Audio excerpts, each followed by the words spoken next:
అధ్వానంగా ఉన్నాయంటే పేరుకే ఆలేరు మున్సిపాలిటీ కానీ గ్రామ పంచాయతీల కంటే అధ్వాన పరిస్థితిలో మన గల్లీలు, మన రోడ్లు, మన ఇబ్బందులు ఉన్నాయి.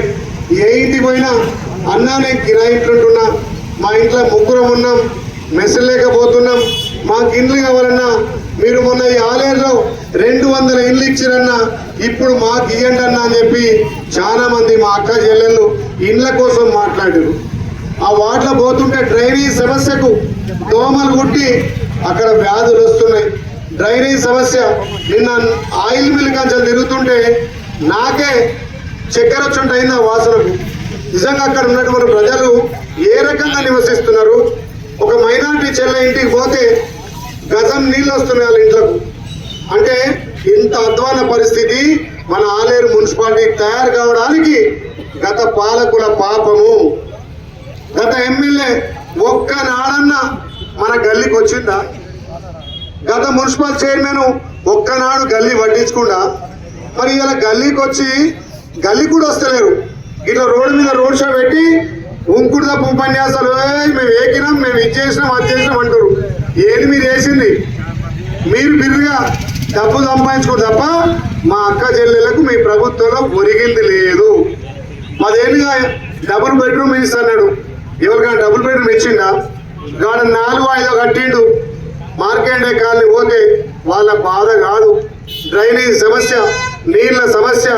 నేను పోయి అక్కడనే కమిషనర్ ఫోన్ చేసి ఎమ్మడే జేసీబీ తెచ్చి డ్రైనేజ్ తీపించిన, ఎమ్మడే ట్యాంకర్లతోటి నీళ్లు పోయించిన, మిషన్ పైప్ లైన్ కనెక్షన్ ఇచ్చిన.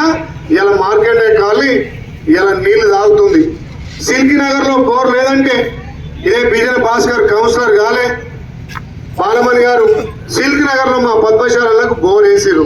మరి 10 ఏళ్ళు పందికొక్కులుగా తిని ఆలయ సంపదను దోచుకొని ఏ ఒక్కనాడు కూడా ఒక్క పైసా కానీ వాళ్ళ సొంతం కాదు ప్రభుత్వం నుంచి కూడా నిధులు లేని వాళ్ళు ఏ రకంగా ఓట్లాడుతున్నారు?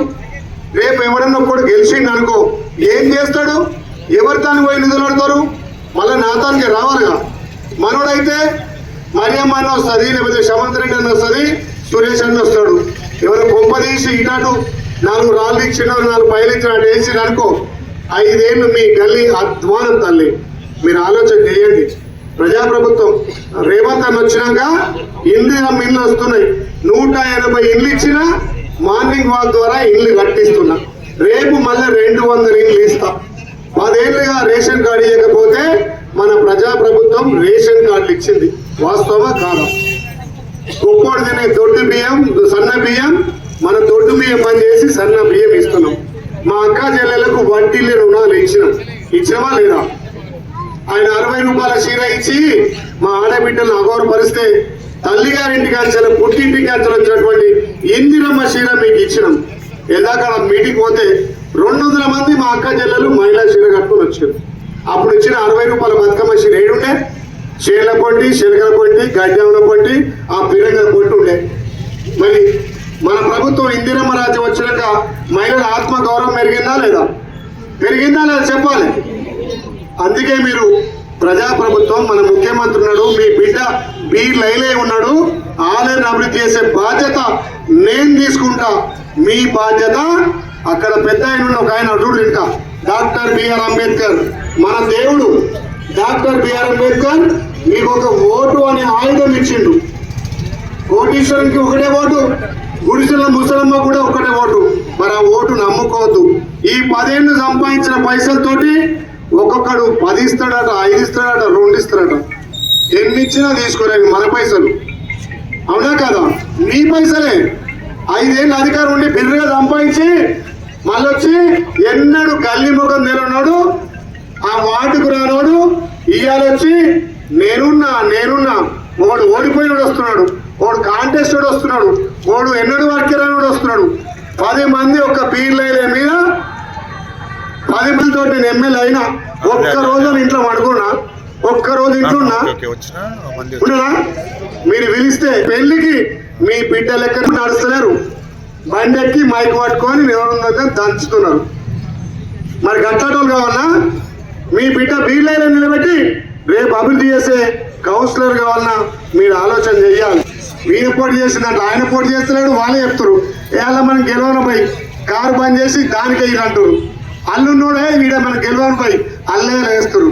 అరే మేము బాధాప్తా communist party, CPI party, CPM party ఎర్ర జెండా పట్టుకొని మా కాంగ్రెస్ జెండా పట్టుకొని ఓట్లాడుతున్నాం. మరి మీరు కూడా మీ టీఆర్ఎస్ జెండా, బీజేపీ జెండా పట్టుకొని ఓట్లు అడగాలి కదా. ఒకడేమో రాముని పేరు చెప్తాడు, దేని పేరు చెప్తాడు, వాడు డబ్బులు సంపాదించుకొని చెప్తారు. మీ దమ్ము ధైర్యం ఉంటే మీరు చేసిన అభివృద్ధి మీరు ఆలయకి ఏం చేసిర్రు? 10 ఏళ్ళుగా అండర్ పాస్ కంప్లీట్ చేయలే, 10 ఏళ్ళుగా ఒక ఇల్లు ఇవ్వలే, 10 ఏళ్ళుగా రేషన్ కార్డు ఇవ్వలే, 10 ఏళ్ళుగా మహిళా సంఘాలకు వడ్డీ రుణాలు ఇవ్వలే, కనీసం ఒక 200 యూనిట్ల కరెంట్ ఇవ్వలే. ఇలా సన్న బియ్యం మా అక్క చెల్లెలకు ఎన్నో ఇస్తున్నాం.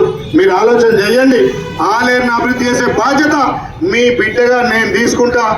ఓట్లప్పుడు వచ్చే నాయకులొద్దు, మీ ఎంబడి 24 గంటల నుండి మీ ఆపద సాపద మీ గల్లీ అభివృద్ధి, ఆలయాన్ని అభివృద్ధి చేసే నాయకులను మనం గెలిపించుకుందాం.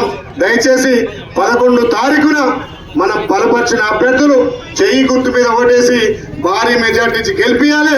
వాళ్లకు డబ్బు బలం ఉంది, మనకు ప్రజాబలం ఉంది.